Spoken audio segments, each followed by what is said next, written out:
السلام علیکم ورحمۃ اللہ وبرکاتہ۔ وعلیکم السلام ورحمۃ اللہ وبرکاتہ۔ محترم بزرگوں، نوجوان ساتھیوں، الحمدللہ میں نے اس سے پہلے کے ویڈیو کے اندر سورہ نبا تلاوت کیا تھا اور اس کا ترجمہ بھی میں نے آپ تمام حضرات کو پڑھ کے سنایا تھا۔ میں چاہتا ہوں کہ آپ تمام حضرات غور و فکر سے سنیں اور اس پر عمل کرنے کی فکریں کرتے رہیں میرے بھائی، کیونکہ یہی ہماری زندگی ہے۔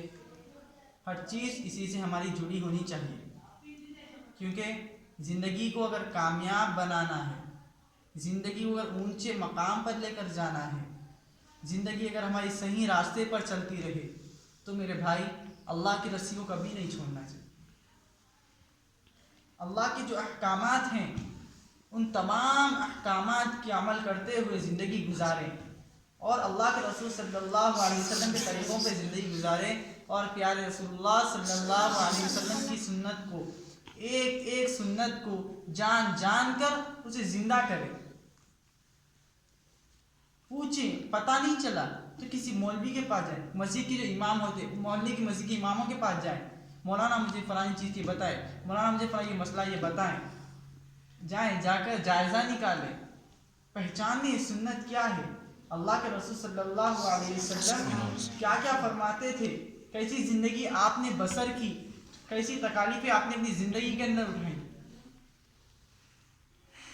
حدیث پاک میں آتا ہے کہ اللہ کے رسول صلی اللہ علیہ وسلم کو جتنا تڑپایا گیا، جتنا رلایا گیا، جتنا آپ کو تکلیفیں پہنچائی گئی، اتنا اس دنیا میں کسی کو بھی ویسی تکلیفیں نہیں پہنچائی گئی جتنا اللہ کے رسول صلی اللہ علیہ وسلم روئے اس امت کے خاطر، اتنا کوئی نہیں رویا۔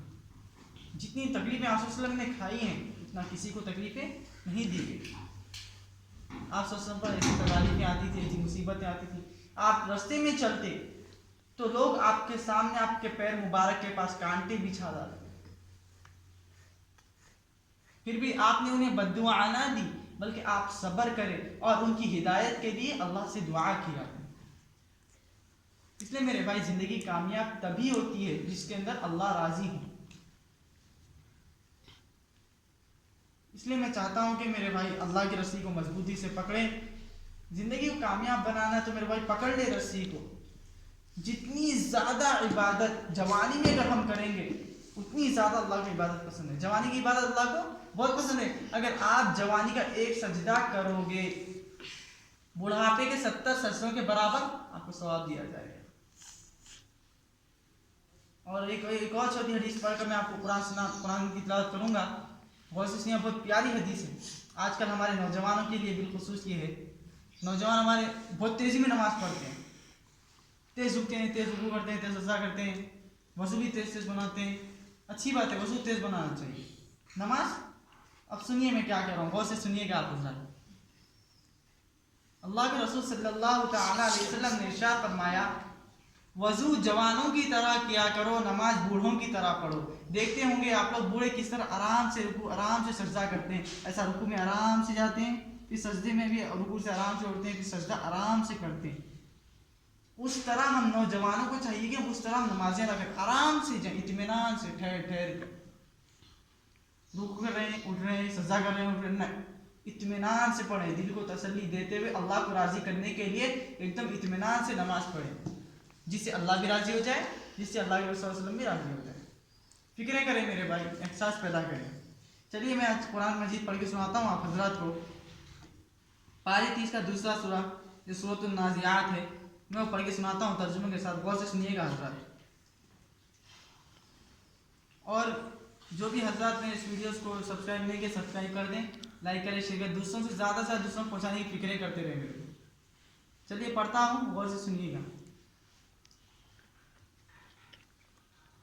اعوذ باللہ من الشیطان الرجیم، بسم اللہ الرحمن الرحیم۔ سورۃ النازعات النازعات مكية بسم الله الرحمن الرحيم والنازعات غرقا والناشطات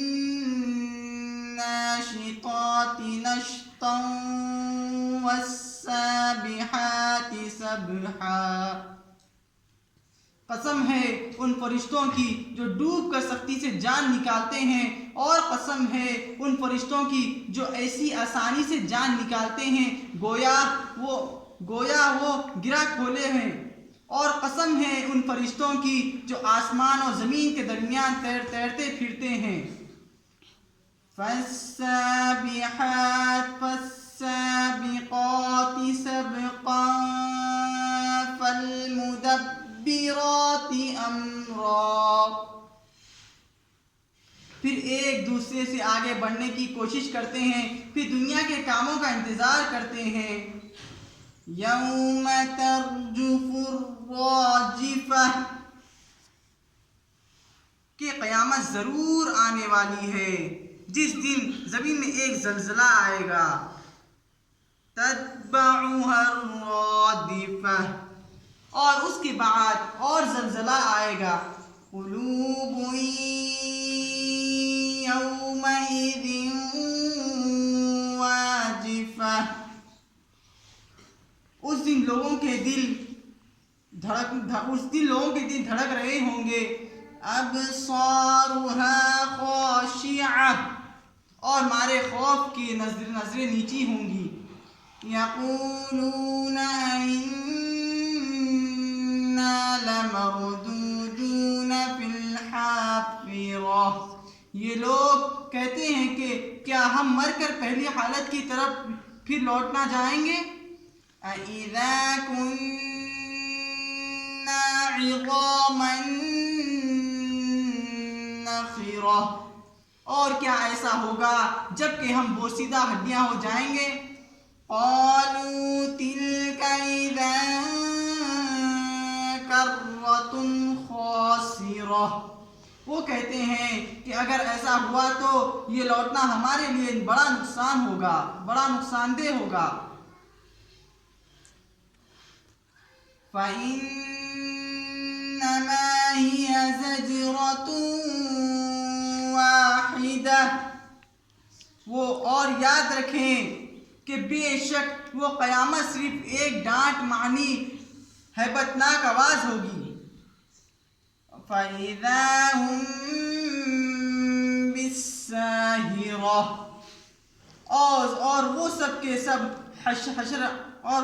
سب حشر کے میدان میں جمع کر دیے جائیں گے هل أتاك حديث موسى إذ ناداه ربه بالواد المقدس طوى اے پیغمبر کیا تمہارے پاس موسیٰ کا واقعہ نہیں پہنچا ہے جبکہ ان کے پروردگار نے ان کو طوا نام کے پاک میدان میں پکارا اور حکم دیا کہ اذهب إلى فرعون إنه طغى اور حکم دیا کہ تم فرعون کے پاس جاؤ وہ سرکش ہو گیا ہے فَقُلْ هَلْ لَكَ إِلَىٰ أَن تَزَكَّىٰ اس سے کہو کہ کیا تو چاہتا ہے کہ تو پاک ہو جائے وَأَهْدِيَكَ إِلَىٰ رَبِّكَ فَتَخْشَىٰ اور میں تجھ کو تیرے پروردگار کا راستہ بتاؤں تاکہ تیرے دل میں اس کا ڈر پیدا ہو فَأَرَاهُ الْآيَةَ الْكُبْرَىٰ فَكَذَّبَ وَعَصَىٰ ثُمَّ أَدْبَرَ يَسْعَىٰ غرض موسیٰ نے اس کو بڑی نشانی دکھائی مگر اس نے جھٹلایا اور نہ مانا پھر اپنی جگہ لوٹ گیا اور موسیٰ کے خلاف تدبیر کرنے لگا فحشر فنادى فقال أنا ربكم الأعلى چنانچہ اس نے لوگوں کو جمع کیا اور منادی کرائی اور کہا کہ میں تمہارا بڑا پروردگار ہوں فَأَخَذَهُ اللَّهُ الآخرة والأولى، تو اللہ نے اس کو دنیا اور آخرت دونوں کے عذاب میں پکڑ لیا. ان فی ذلک لعبرۃ لمن یخشی، جو شخص خدا سے ڈرتا ہے اس کے لیے اس واقعہ میں بڑی عبرت ہے. أأنتم أشد خلقا أم السماء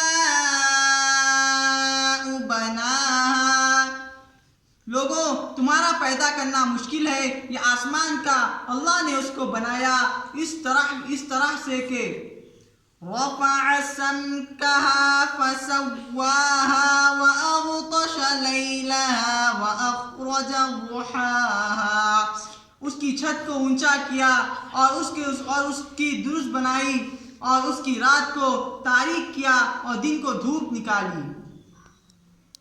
والأرض بعد ذلك دحاها أخرج منها ماءها ومرعاها، اور اس کے بعد زمین کو بچھایا اور اس میں سے اس کا پانی اور چارہ نکالا. والجبال أرساها متاعا لكم ولأنعامكم، اور پہاڑوں کو اس پر قائم کیا، یہ سب کچھ تمہارے لیے اور تمہارے چاریوں کے فائدہ کے لیے کیا. فَإِذَا جَاءَتِ الطَّامَّةُ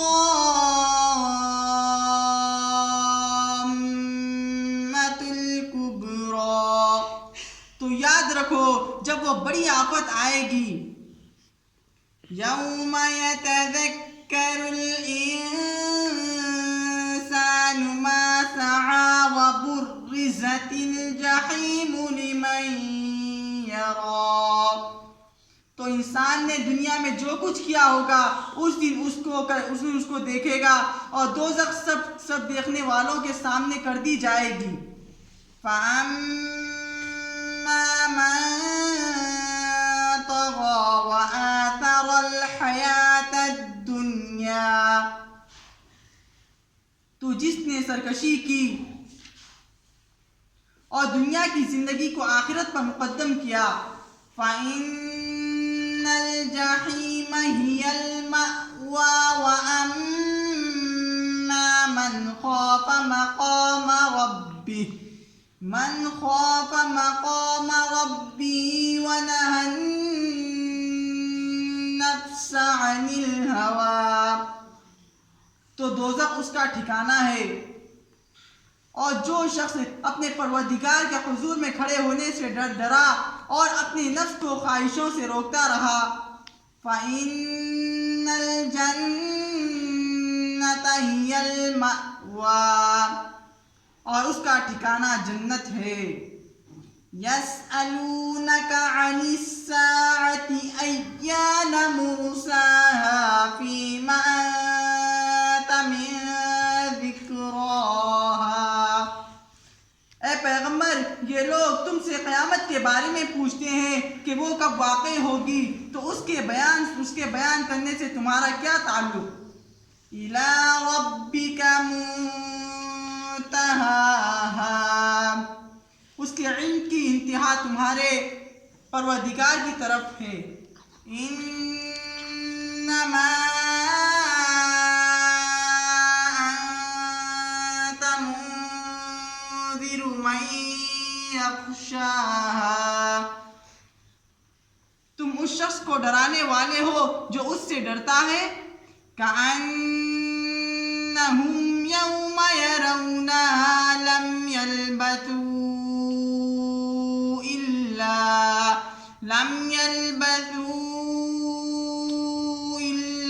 عَشِيَّةً أَوْ ضُحَاهَا، جس دن یہ اس کو دیکھیں گے تو ان کو ایسا معلوم ہوگا کہ وہ صرف ایک شام یا ایک صبح دنیا میں ٹھہرے تھے. صدق اللہ العظیم. السلام علیکم علیکم ورحمۃ اللہ وبرکاتہ.